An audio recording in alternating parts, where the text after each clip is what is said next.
Welcome back, you filthy exiles. So, you would have seen in the B-roll, yes, this is my version of a, damn it. This is my version of a RF Jugg. So obviously the new meta for this league is no longer RF Inquisitor, it's RF Jugg. Main reason why is just the severe levels of tankability that you get out of the Jugg. My Jugg spins it differently again. So my RF, just to sort of do a bit of a cover off on the overall build, my version of RF only gets like 883,000. Fire, Burning Dot, though, that can go up with a number 4, level 4 in power, which is like 12 to 14 divine, which you can easily get out of Delve, which I haven't done yet, just because I upgraded everything else. And I get 1,000,000 dot on my Righteous Fire if I do that, and I also co-run Fire Trap with a 4-link setup, and I'll explain the helm as well in this video. And I get about 1.7 mil, can go as high as 2 mil on my Fire Trap as well. So pretty respectable damage considering the level of tankability of this build.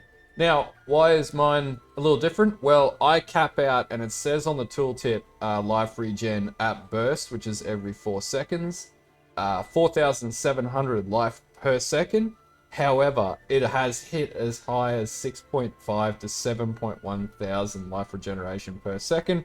And the reason being is once you start stacking life tap, it gets pretty gnarly. And then the more damage you take inbound as well, the life regeneration goes through the roof as well.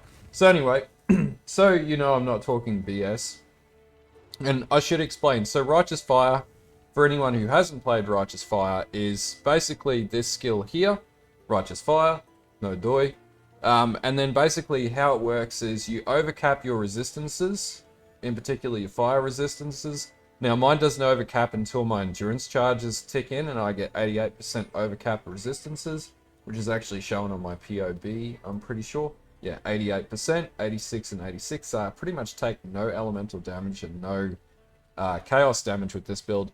But basically, then what you do is you stack a shitload of regeneration, and for the degen off of the RF, in combination or in unison with your overcapped fire resistances and high levels of regeneration, you can sustain Righteous Fire. Now, I had RF working by Act 3, and the reason why I was able to do that is by using Untiring and then focusing on the hardy nodes, and that it gave me enough life regeneration with Vitality and Purity of Fire in order to get it RF working by Act 3.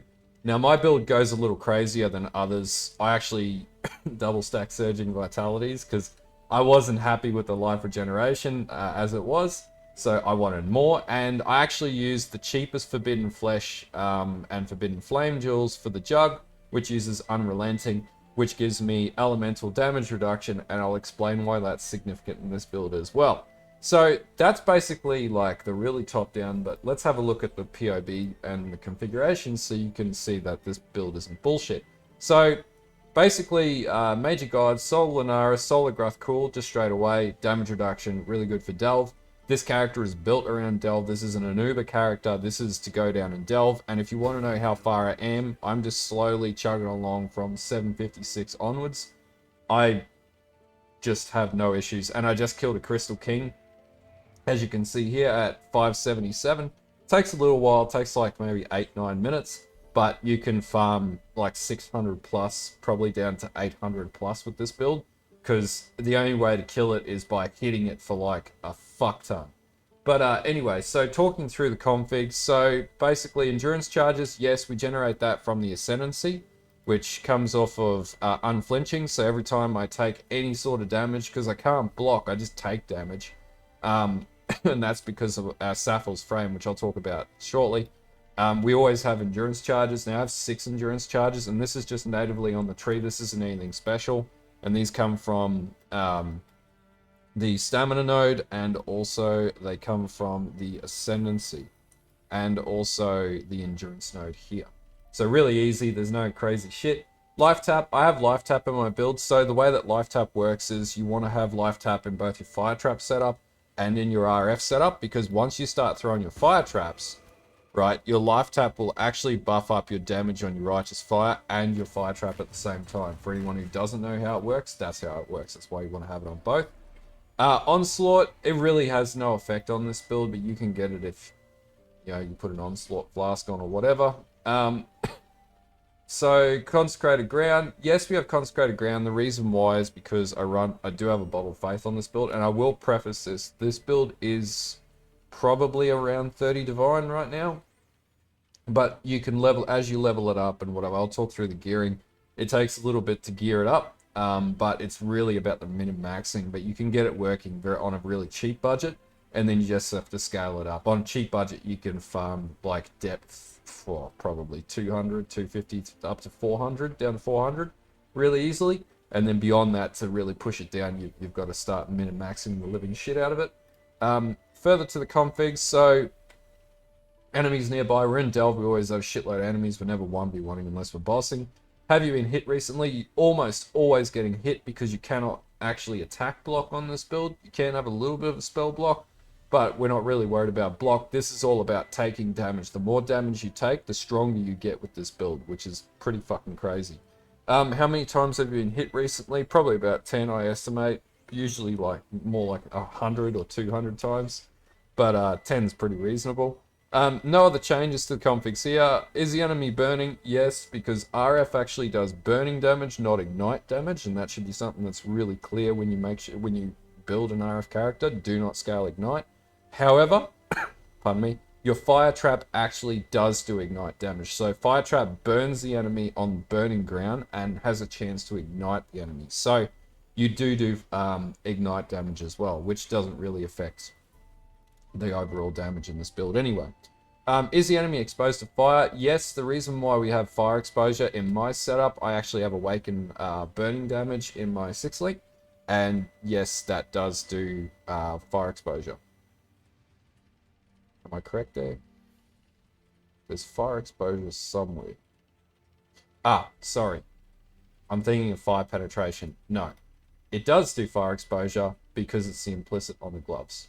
Inflict fire exposure on hit, applying negative 12% to fire resistances, and we'll talk about why we need that and why we need this node in here very shortly as well, when we get into that. Beyond that, so we have fire exposure, enemies are covered in ash, we're running Infernal Cry, so that covers enemies in ash.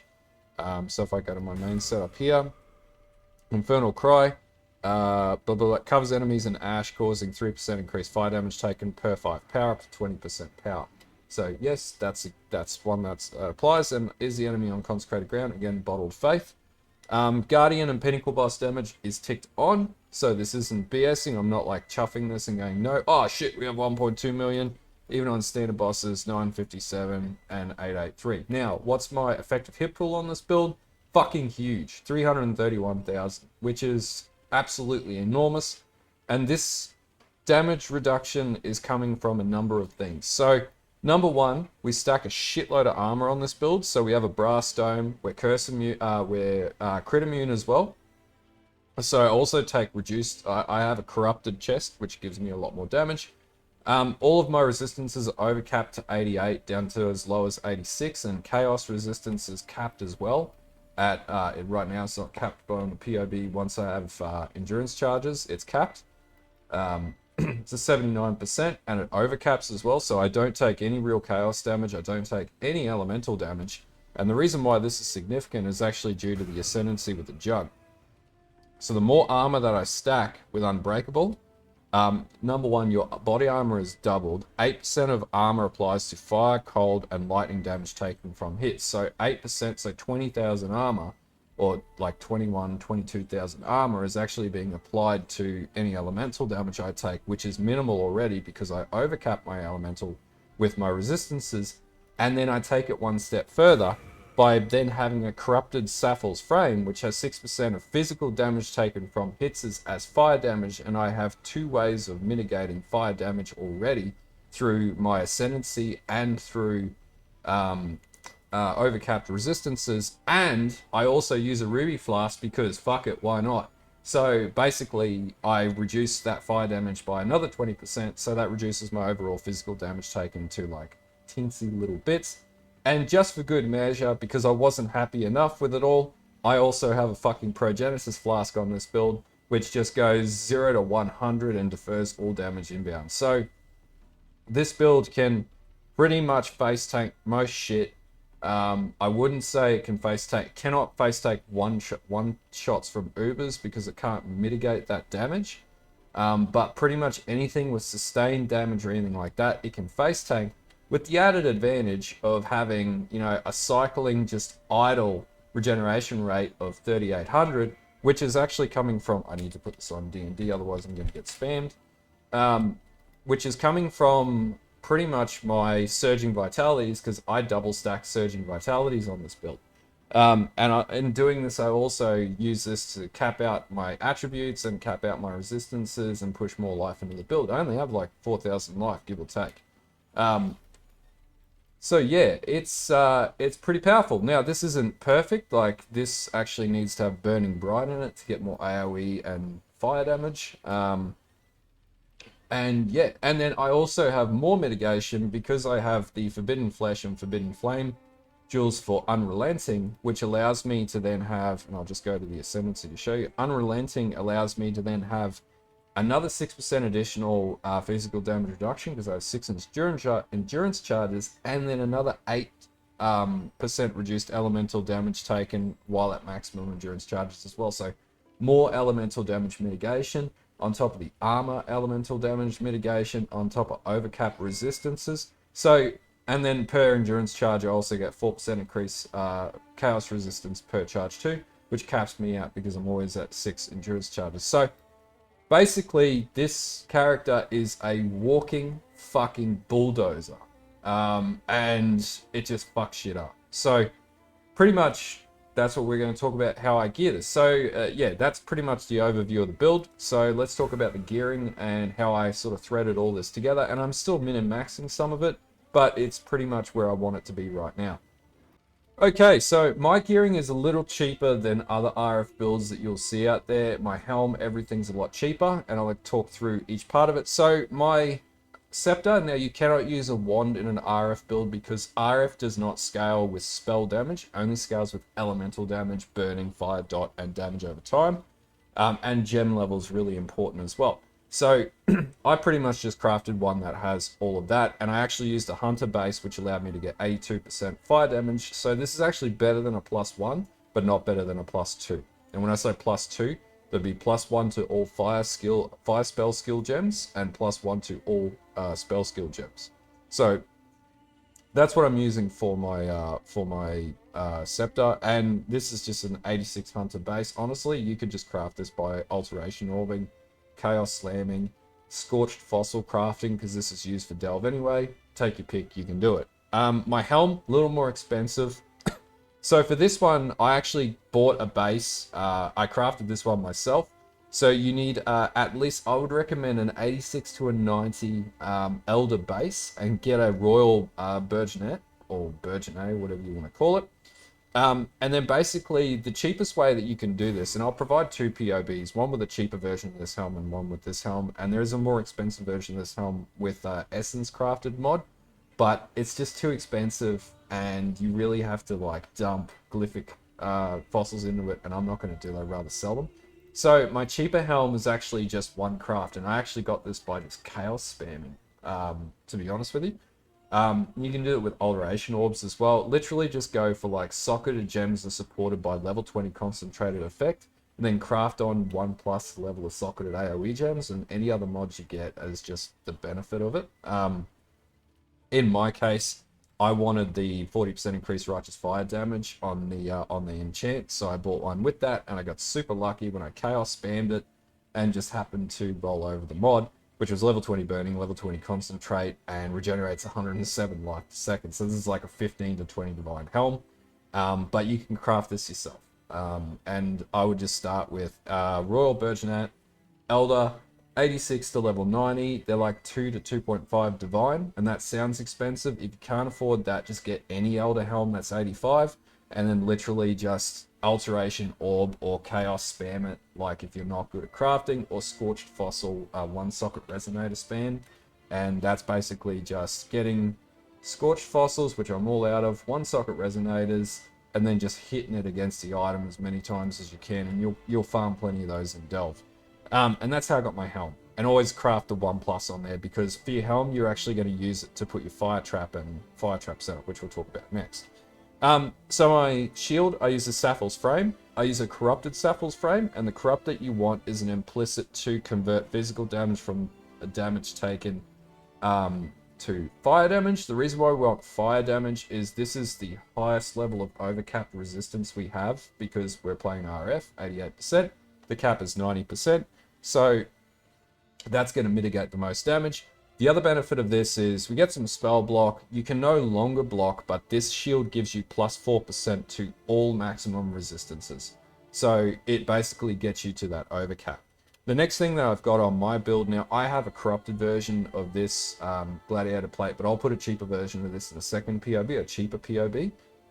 This one was 7 divine, but I'm not sure if there's any others on the market, but I have a 43% increased damage brass dome, with 4% to all elemental resistances overcapping. So this gives me huge armor overcap, and the brass dome allows it so that you no longer take critical strikes, so you don't have to worry about those big hits. It's like consistent damage inbound, and because you've got consistent life, pardon me, regeneration, makes it really easy. Amulet, I literally just got any +1 to all skill gem amulet with enough dex and intelligence, and I got some rarity. This is not a great amulet, but it's good enough for this build, and I ran charisma as the anoint. 2 chaos implicit rings, so amethyst rings, and I just basically went more chaos res, life, and any other resistances. In this case, I needed cold resistances to overcap cold res. My gloves, literally any gloves with life, increased life regeneration rate, and any resistances you still need. And then you need to craft with the Eater of Worlds and the Searing Exarch. Damage over time, multiplier implicit, and inflict fire exposure. It doesn't matter what fire exposure you craft on it, because I'll explain why in a moment. And then my belt, I have a corrupted immortal flesh, which, I know you don't use this on any other build. Gives you a stupid amount of health regeneration, which is why I wanted it. And I have 20% increased determination aura effect, which increases my damage reduction, which is why I'm so tanky. And then because I'm also immune to all ailments with this belt, that's because I run Purity of Elements on this build, I get 40% increased overall armor, because I cannot be ignited, frozen, or shocked. So I get 40% armor for free without any downside, which is great. And then finally, I run Legacy of Fury. This is just the best set of boots, because it sort of does explodey without explodey. You could get was it Faith of Orieth's End Flask if you got the currency. But I find this is just the best in socket boots. And then the regenerate 2% life per second as your implicit enchant. Flask-wise, because we're playing Delver and a Quartz Flask with charges on hit. Progenesis, because it just makes this build almost borderline immortal. Bottled Faith, huge damage increase, huge damage reduction taken, and also regeneration rate. Granite Flask with increased armor and gain charges on hit. And I run a Ruby Flask with bleed immunity and also 3 charges on hit. So I always have bleed immunity up, because this flask is always generating charges. And this is used to also further mitigate fire damage taken that comes off of my shield. And if I could get that anywhere else, I would also put that in the build. That's it for gearing. Like, it seems complex, but it's not. I'll put a watered down version of this in the POB with the base items, not the corrupted items as well. Okay, so gem setups. In the helm, fire trap, trap and mine damage support, life tap, and empower. I'm using pretty much empowers in every setup. This is really good. In the shield, Infernal Cry, faster attacks, and shield charge. In the wand, I have a self-cast set up for flammability, spell cascade, and life tap. And then in the chest, I have Righteous Fire. Now, you want to try and get a level 21. It's much cheaper to get a level 21 without 20%, so that's where I would start. You don't want any other off version or alternate quality gems in here, because you get 20% burn damage on the default type of gem, so no need to change that. I have Awaken Elemental Focus, but I'll put a cheaper version of the POB in the description with just the non-awakened jewels in it. Empower level 3, ideally you want level 4 or Awaken Empower level 5 will buff this way up. Awaken Swift Affliction, Life Tap at level 21, and Awaken Burning Damage. Now we get +1 from Awakened Burning damage and +1 from Elemental Focus. And then we also we also have a level 21 gem, and then we have +1 from our our amulet as well, which buffs up the level of my RF to level 26. So it does way more damage. In my gloves, I've got Stone Golem just because you could put anything you want in there. Malevolence, Determination, and Purity of Elements. So I have 3 major auras, and I also have this last setup with my cast with damage taken set up for Molten Shell, and that's pretty much it for cast with damage taken. And I do use Arrogance to reserve my Vitality, because Arrogance does buff up the Vitality as well. But also it lets me run 3 major auras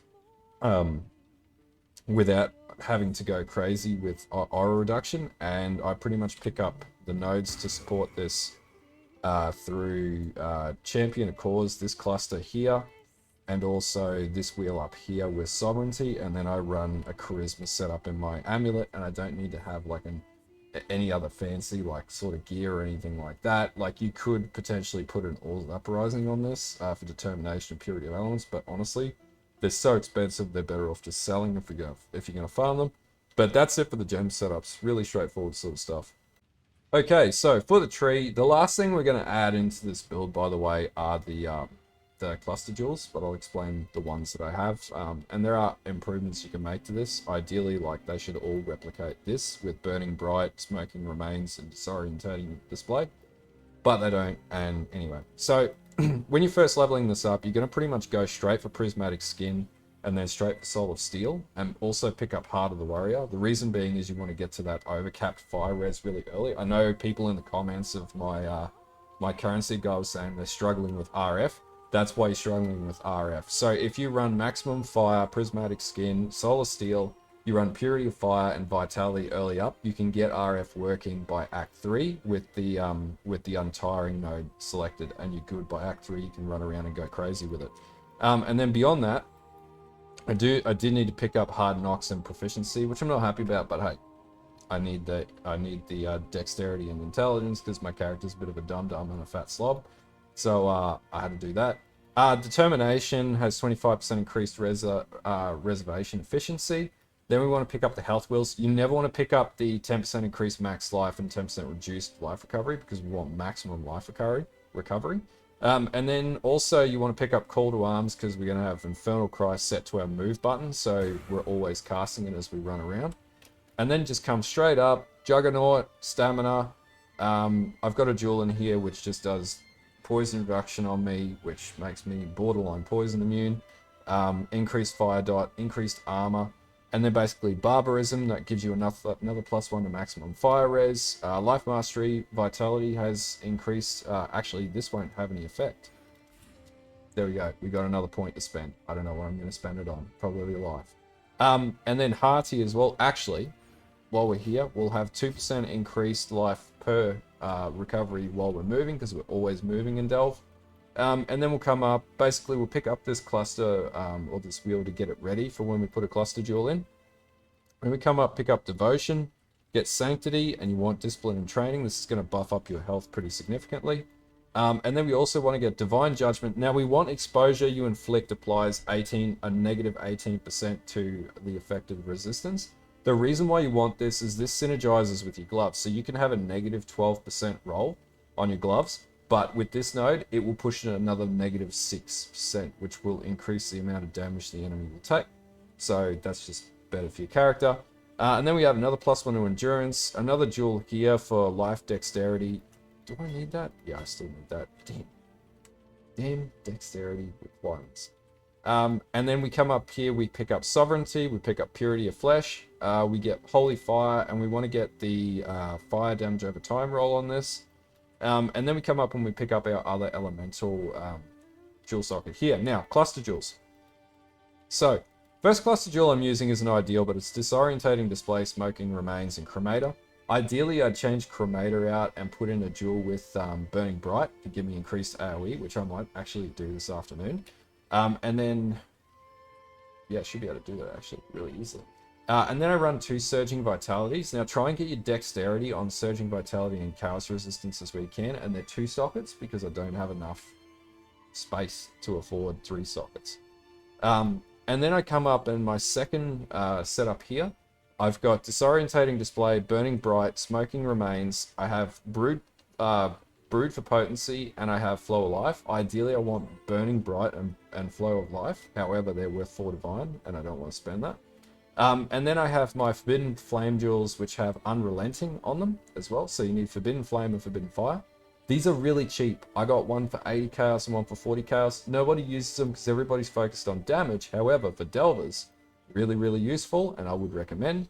And then basically, I have a Watcher's Eye in this build as well, which is 11% increased life recovery and 10% physical damage from hits as taken as cold damage while affected by Purity of Elements, which mitigates a fair bit of physical damage from my character.